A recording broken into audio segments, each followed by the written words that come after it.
I don't think I've talked about AI in a while, so here we go.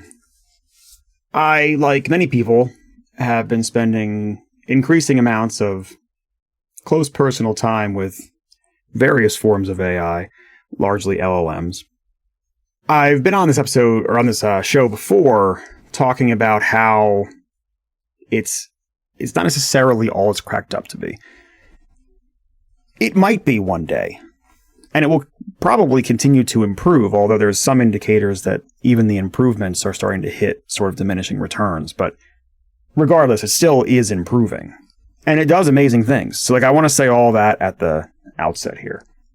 One of the things that I use LLMs quite heavily for these days is in development workflows. So programming and building out systems and stuff like that.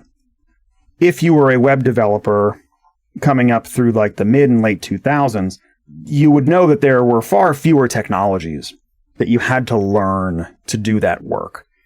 And then as you got into the 2010s and the 2020, and by now it's a whole other world, there's a lot more that you have to know about to be proficient in that field. So yes, if you want to be just, I'm a React developer and that's all I do, that's fine and good, and I'm sure you'll find work just fine. But if you are, doing more kind of full stack stuff or bouncing between different clients or something that have varying systems and, however you want to look at it, you need to know a broad swath of things these days to do that work. And so where LLMs were really, really helpful is helping you get up to speed in a lot of ways as a developer on something that you may not be familiar with. That initial learning curve. I remember, if I wanted to learn a new language or I wanted to learn a new framework or something like that, 10, 15 years ago, my journey typically started with watching super, super dry videos on YouTube, right? Or some such platform where they start you at the very beginning and you start looking through things. And yeah, once you get a little more experienced, you can also, be looking at code at the same time or starting with some boilerplate stuff. But the ramp up, regardless of what your methodology was, the ramp up was much slower. What's nice about the LLMs is you can kind of go in there and say, hey, here's what I'm seeing, and, copy and paste in what's maybe in the code already or whatever, what's going wrong here. Or you could say, hey, I need to build a system and such, it needs to do this. Can you give me some starting points? Can you give me a script that might be working, if you're lucky, 60% of the way there? It just speeds up that on-ramp so that then as you're working with it, you're kind of learning on the go in a different way that I think is pretty productive. With all that said, one of the groups that I think is rallying against some of this LLM stuff the hardest is developers in many cases. And I don't even think that they're rallying against the idea of LLMs in general. I think they're rallying against, myself included in some cases, the idea that that the technology where it is now can just solve everything. And that it can just, you stand it up and it'll just write all your code for you and you really don't need developers anymore and whatever. So some of the rallying is definitely because jobs are being displaced. And that should be acknowledged, right?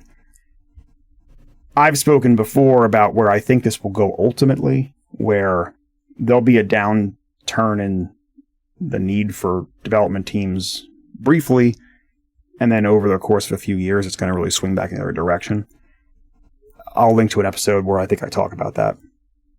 But beyond that, there's another thing that I've noticed, having done this now for quite a while, quote unquote, in LLM parlance. But this workflow of using LLMs and associated tools to help build things out professionally. There's another part of this flow, or maybe it's the whole flow in general, that I think it's very bifurcating. It adds to frustration in a way that coding didn't used to. So I'm going to try to explain this workflow as I see it, and we'll see how that goes. As a developer, So let's talk pre-LLMs. You would start with something small, right? Maybe you're trying to learn a new language or a new framework or whatever. A lot of times the go-to first thing is just, hey, can I get something to show up on the screen? So in different languages, that can look different ways. Sometimes it's just one line of code that it takes to do that. In other languages, it might be, 5 or 10, but it's a pretty simple thing. So you kind of download, again, whatever this language, framework, runtime, maybe there's an IDE associated with it. You kind of get your environment set up on your computer. And then your first task is just to get something to show up on the thing. Once you get there, you would then probably be, and I'm going to assume that there is some project that you are working towards.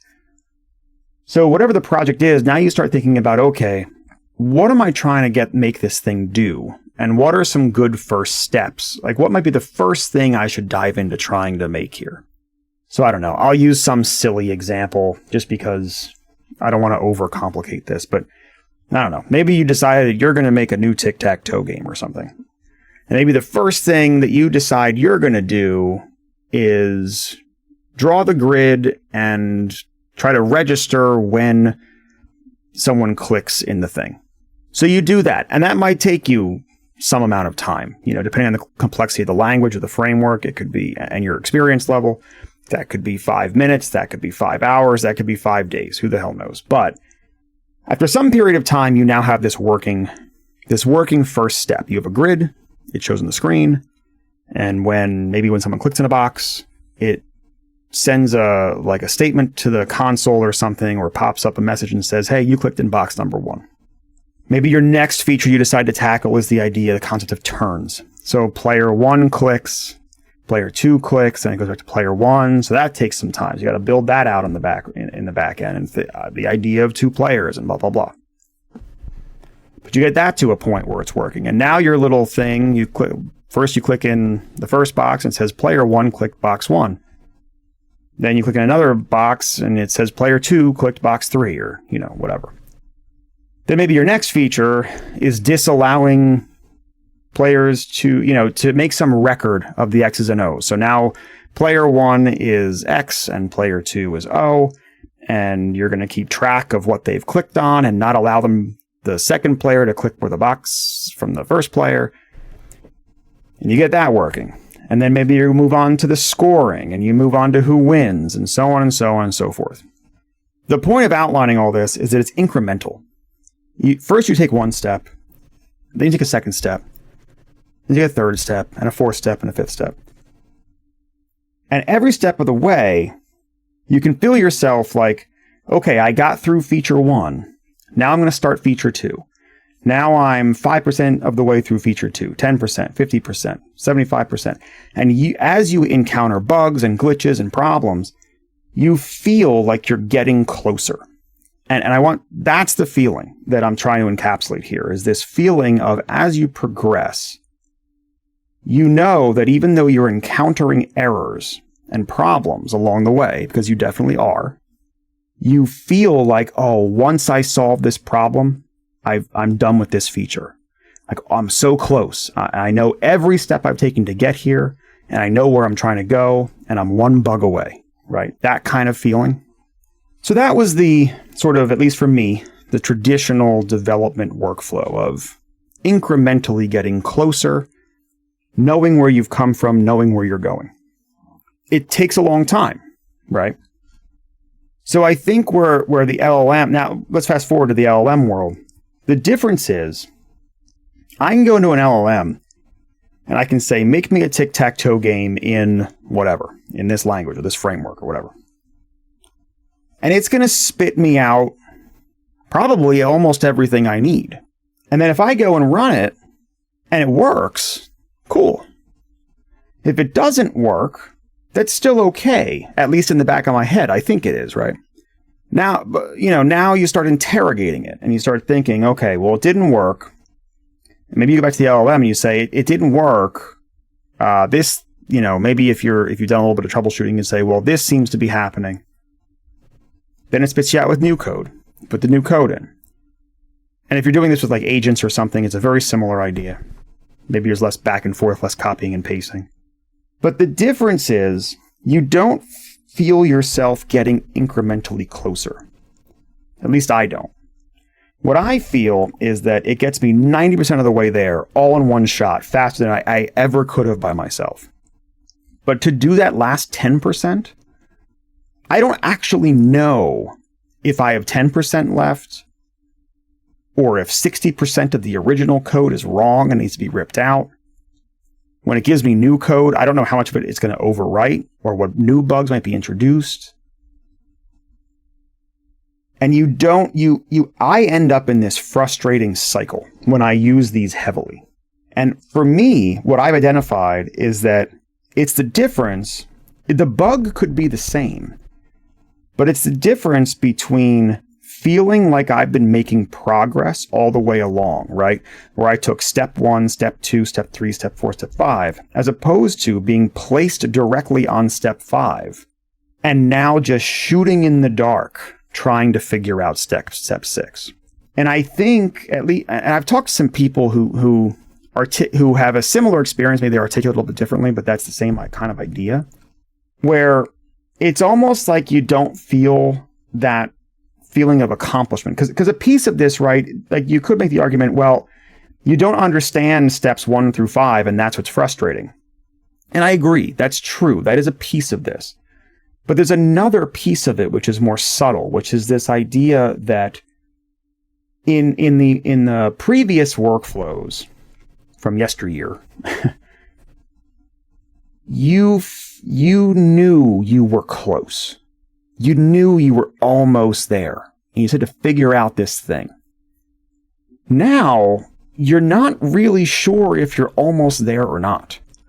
You don't really know if you have 1 more step or 5 more steps, or if the LLM is going to rip all your code out and start over again, or if it really has any understanding what you're even doing anymore. Has it totally lost the context completely? And there's a difference there. The difference between incrementally improving and feeling accomplished versus jumping to the end, but never being able to finish off that that 1%. So I don't know what the solution is here. Maybe there doesn't need a solution, but I have noticed this idea of the feeling of accomplishment is kind of gone, but it's not just that it's gone in a way that hinders, I think, the overall workflow and hinders reaching the end goal. I don't know. Are you a developer? Have you done any of this stuff? What do you think? I know that there's stories out there of, I built this entire thing and, I never touched a piece of code. I don't even know how to code and all that kind of stuff. But I would put good money that for every story that's like, I never learned to code and I did this whole thing with LLMs. For every one of those, there's like thousands of screwed up text files filled with code somewhere that never quite worked, that were all 80% of the way there. But because they were rocket ships to that 80%, that last 20% became impossible. What are your thoughts? Reach out, lmc.fm, contact page on there. Always like hearing your thoughts.